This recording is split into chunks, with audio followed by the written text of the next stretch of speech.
A power map maps two things out. There are two different axes. 1 to 10 on the left side of the screen is the amount of power that this person holds within the context of this issue. Again, it's not for every single decision in a legislative body or a municipal body, but related to this issue. If we are wanting to stop the toxic waste in our communities, how much power does this person on city council have to stop the disposal of toxic waste in our communities? The other axis is the position or perspective on our agenda. So the way that you read this, and we have an example in a minute, is that on the very left where it says die hard, that is the person who is on our side. That doesn't mean that they're, I'll back up. When we talk about certain bills, it may be confusing if we're like repealing the ACA. We are against the repeal of the ACA, but the people who are supporting the ACA are die hard with us, that they want to support and protect healthcare reform. They want to make sure that people have access to healthcare. So die hard is with us.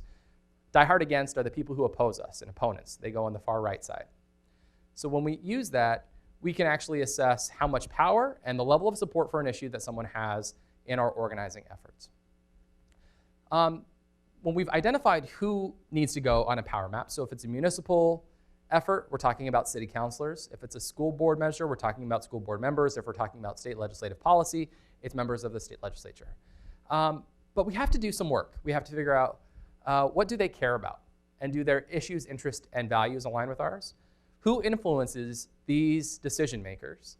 What are their positions on our issue? And what are the values or experiences they have that might influence their views? How do we find that out? Let's get hands up. Where might we find this information? I heard one hand over here say we could talk to them. Others, raise your hand.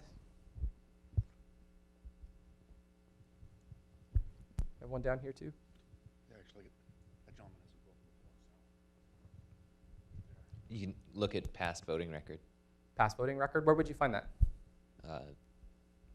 Online or in the congressional record or in the records from whatever municipality you're working with.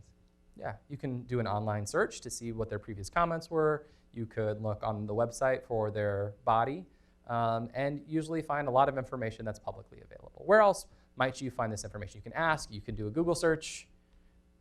One of our resident experts, Michelle, also has an opinion up here on the front row.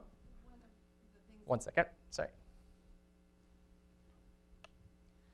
One of the things our group does is download the FEC filings for the PAC contributions to understand where they're receiving their money.